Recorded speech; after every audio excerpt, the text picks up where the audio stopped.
Hello my dear beautiful bastards and welcome to Planet Coaster. Today we will be starting a new park that is going to be called Shadow Hill. The first project, as the title says, is the cursed castle on top of the main mountain in the park. In this series, instead of cutting up the building process and explaining bit by bit, I will be showing you the entire time-lapse without any cuts. The game is pretty massive when it comes to modular construction, so hopefully you will be okay with this format and everything will be understandable. The inspiration to build this castle comes out of my ass, because I simply wanted to build a house on a hill yesterday, and while I did build it, I didn't like it much, because it was just a simple house, so I restarted it today, and this time I chose to go with a castle. It is relatively easy to create a decent building of this type in the game, since the developers included an entire castle theme with all sorts of walls, roofs and windows. Actually, as I'm making this video, I'm thinking of recreating the Fallout 4 castle in the game, possibly somewhere in a cave deep underground, because the building mechanics of this game are so much more advanced compared to Fallout's that it would be a massive insult to build it somewhere in the open. Initially, I had absolutely no idea what I was doing. I started creating blueprints of towers, acting all fancy, but in reality I was just hoping that the game would guide me and allow me to get inspired somehow. As I started building the castle, it started coming to me.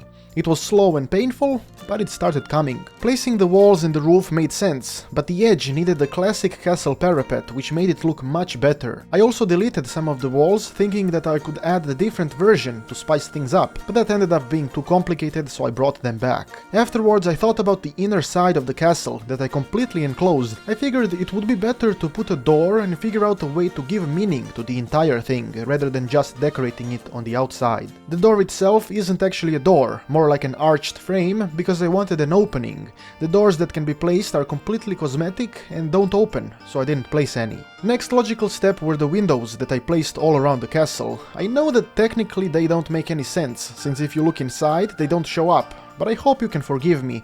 People say windows are the gateway to suicide or something, so I really needed them. The middle of the castle was empty, and instead of adding decorations, I wanted another tower, because that tower would serve as a way of transporting people from the ground to the top. Initially I just added columns and then looked at the design. That didn't make a lot of sense, but once I rose the column parapet a bit higher, the stairway tower idea surfaced. I added a few more windows and then a door, so the idea made sense, but then I also needed to make sure that the ground level had the column and the door. Since I refused to delete the existing walls and roof, I had to go through a lot of fuckery with the camera in order to make that happen. It's also interesting how when you copy certain items, the advanced movement copy method that doesn't move the copied items from the copying spot doesn't actually work sometimes. I'm not sure why is that the case, but it didn't really help me with the building process here. On the back side of the castle, I added two small barred windows because this indicates where I keep the undead slaves. To add some sense to this idea, I added another layer of walls within the castle.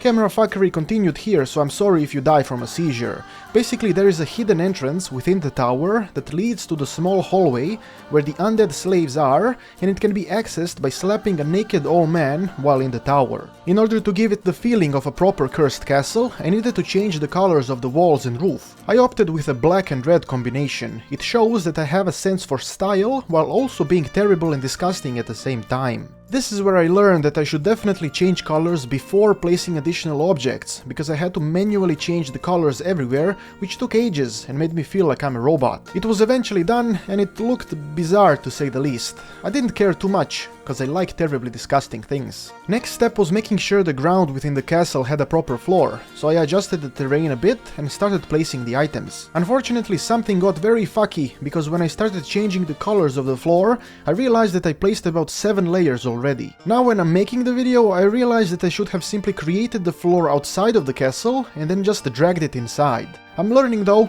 We're all learning how to do this. The area surrounding the castle needed some decorations now. I started placing dead trees, vines and bushes all around it. My goal was to add a sense of spookiness to it, but maintain some modernistic weirdness, like a very fashionable Count Vampyotr from Ukraine decided to create the castle 300 years ago, but then left it to rot because he fell in love with a gay accountant from Ohio. The inside of the castle has these grass edges that I used to add some additional bushes, to make it seem like the castle was getting so old that nature started taking over completely.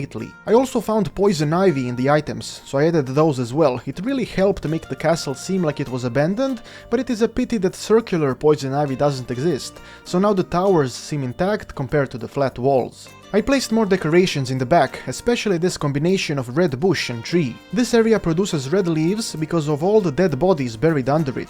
Count Vampyotr was notorious for his very strict sexual rules. If someone didn't listen to his instructions, he would have them killed and buried right here. The castle was more or less completed now, but the roof needed decorations. It is a bit silly to expect that the castle is truly abandoned. The roof is used by a few chemists whose goal is to create vampirism for themselves. They collect materials in the mountain and experiment using very limited equipment. They also believe the air is special here and will grant them positive results, but what they aren't aware of is the fact that the only thing this place will do is turn them into undead motherfuckers, forever bound to this castle, unable to ever get free. The cursed castle was originally created by Count Vampyotr many years ago, and we must wonder, how many secrets does Shadow Hill hide?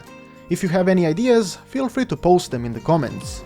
I have been Petard, your glorious lord, and may the blessings of Petardia eternally touch your butt.